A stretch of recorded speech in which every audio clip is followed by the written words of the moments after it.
welcome. My name is Lisa. You are watching the One Lisa Show, and this channel is all about things I do and make and create. And if it's your first time here, welcome. I haven't been here for a while myself, so I hope everybody is doing well. I am wearing the Deer and Doe Plantain Tee, which is a free t-shirt pattern, and it was my introduction to Deer and Doe patterns, and I really love it, enjoy it. I have a whole bunch of these in my wardrobe. But today, since it's been a while, I want to let you know I've just been very busy. We went on vacation. We went to our Vegas vacation, and I had then got sick. I'm doing a lot better now. And as a quick catch up, I wanted to share with you two of my makes for Vegas.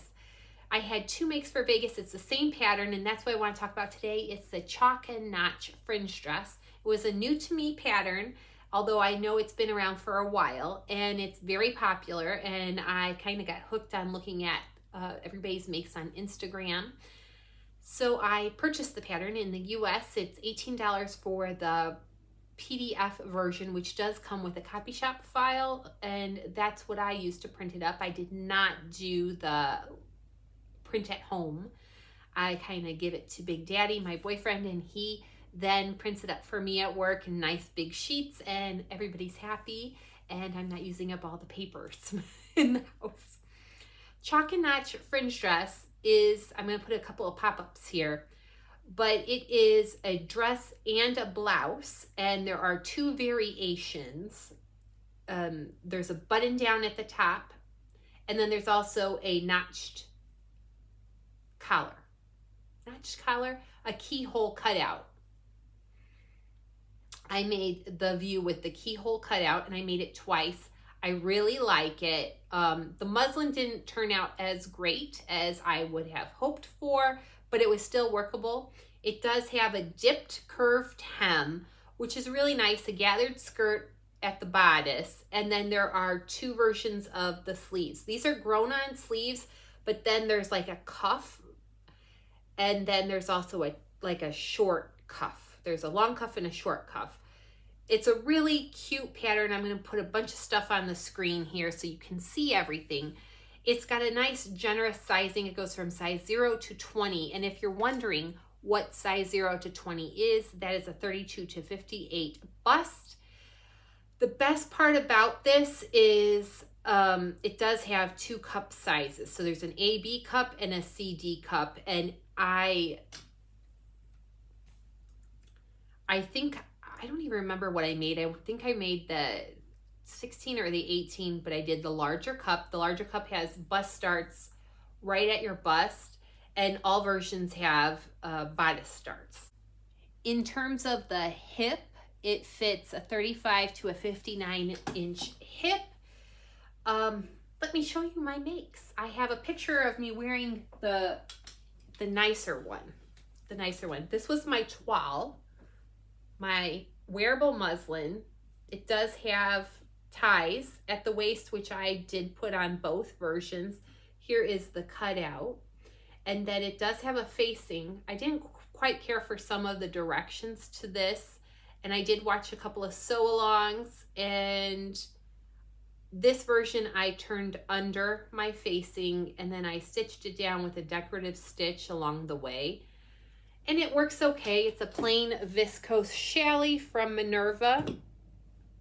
Is the shorter sleeve option. Both my makes were the shorter sleeve, and then the cutout on the neckline. And it does have the bust start here, and it has a bust start here. Gathered skirt, and has pockets are optional if you'd like them. So I got pockets in this one. And it does have a dipped hem, which I should have pressed this before I showed it to the world. But I used the decorative stitch, and I did a narrow hem on it because it was a curved dip hem. I like how they always look. I don't like doing them. I think a facing would have worked a lot better, or bias binding for that. And here's a picture of me wearing my second version, which is right here. It's made with an art gallery rayon challis, and this one I did overlock my facing, and I did not sew it down all the way. I only overlocked it, and tacked it down at the seams. And it works great. It stays in place. I did not do the pockets on this one because I really just ran out of fabric. And I did not do the dipped hem. I did a straight hem on this one. But same sizing, and it's absolutely lovely. I get compliments every time I have worn it. After watching a sew along and looking at all the Instagram feed on this pattern, the first one's a little bit, I had a hard time with the facing. I just did. After that, and after I decided to do what I'm gonna do on the facing, do it myself, how I want, it turned out amazing.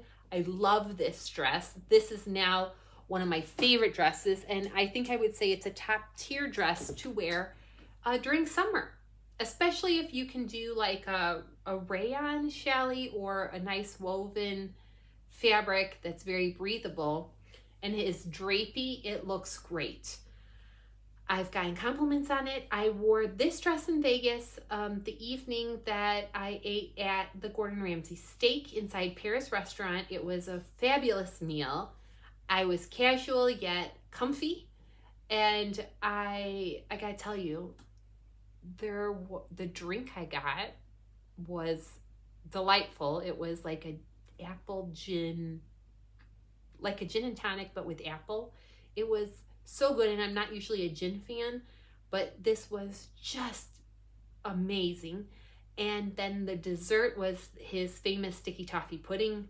And if you've ever had the luxury to go to a Gordon Ramsay restaurant, I highly recommend always get the sticky toffee pudding. Always get it. It's so stinking good.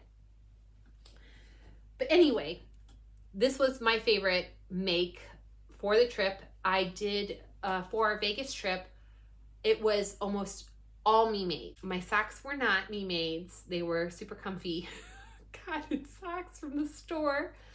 Because the socks that I have made have always been winter socks.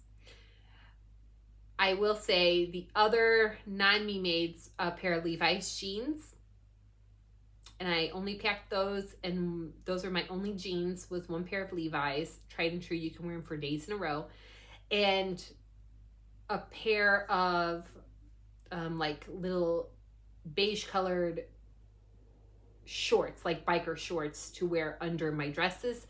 So if I was sitting at a table or if I was sitting at machines and I was wearing a shorter dress, I didn't have to worry about my bare skin touching the seats at the casino, because I'm really funny about germs. So I had 2 pairs of those and then the jeans. But otherwise, this was a winner. This was a winner. I've also been going through my makes that I have not been wearing, and I'm going to try upcycling some of them. And also checking through my pattern stash, because now that Joann's is gone, it's not like every other week there's going to be a $1.99 pattern sale. So I'm trying to be a little bit more responsible with, and honestly, now that Joann's is closed, even though I didn't buy a lot of fabric there, I bought a lot of last minute things that I always thought I needed at that moment to finish a project. And I don't want to feel from this moment on forward, moving forward, I don't want to feel pressured to get something done just for the sake of getting it done. It'll get done when it gets done. I have tons of me-made clothes. Almost everything I have that I wear regularly is a me-made.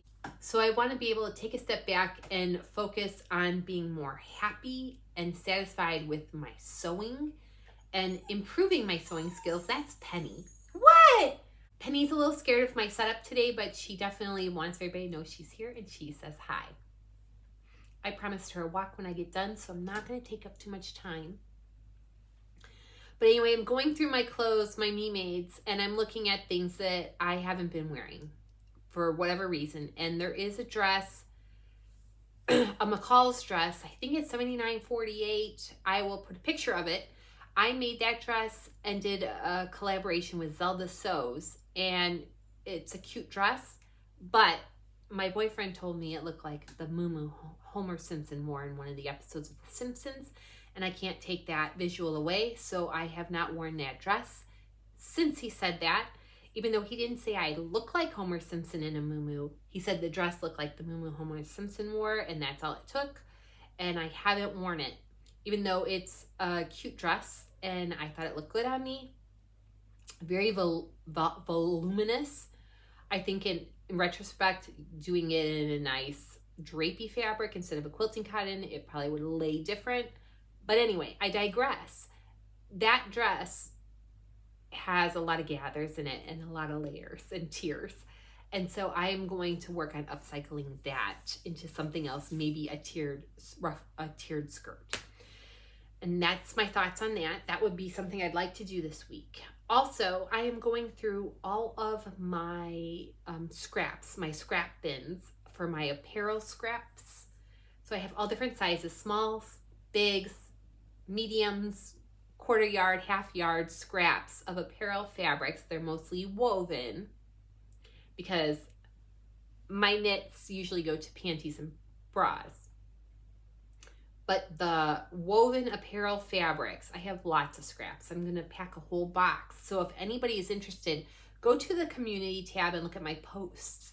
My most recent post, I am doing a giveaway. So if you like to do mixed media art, if you like to quilt with all different kinds of fabrics, if you make doll clothes or coin purses, pouches, anything, if you like to make bias tape with leftover scraps, I have a box of scraps. They're all different sizes from super tiny to a little bit larger, and anything I can find that I'm not going to use, I'm going to put into this box, and I will send it to one lucky winner. So it's kind of like a giveaway, but at the same time, it's also helping things avoid landfill. It will be open to US residents only because I gotta spend money to ship this somewhere. But I'd love for it to go somewhere than to go in the landfills and not be used. So if you are interested in a box of scrap fabrics, please enter. All you gotta do is comment on that post in my community page on the YouTube channel. On my channel on YouTube, there will be posts. And look for the post. I'm gonna draw on June 15th a winner, and I'll get your address and I will ship you this package of scraps. But it'll be a good size box for sure. And if nobody wants it, that's fine too. I will give it to Goodwill and let's see what they want to do with it, because I just hate to just throw it out. That is really all I have. I've just been recovering, and work and life has gotten in the way. But at least I had those two kind of like epiphanies. Number one, focus on the sewing, and I want to improve the craft of sewing. I don't like how sometimes I'm not the best at hems, I'm not the best at facings. I want to improve my skills, and also not spend as much money by impulse shopping at Joann's, which I don't have to worry about now. Everything is going to have a purpose and a place, and I will be more mindful of that also. Do you have any sewing goals that you realize 6 months into the year that you need to focus on? Because I just shared mine with you. Leave those in the comments below. I would love to hear. And if you like this video, please consider giving me a thumbs up, a like, whatever the kids call it, and subscribe if you have not done so already. I would really appreciate it. Let me know what you're working on, and I hope you do something creative wherever you are in the world today. Thank you so much for watching my quick update, and I will chat with you soon.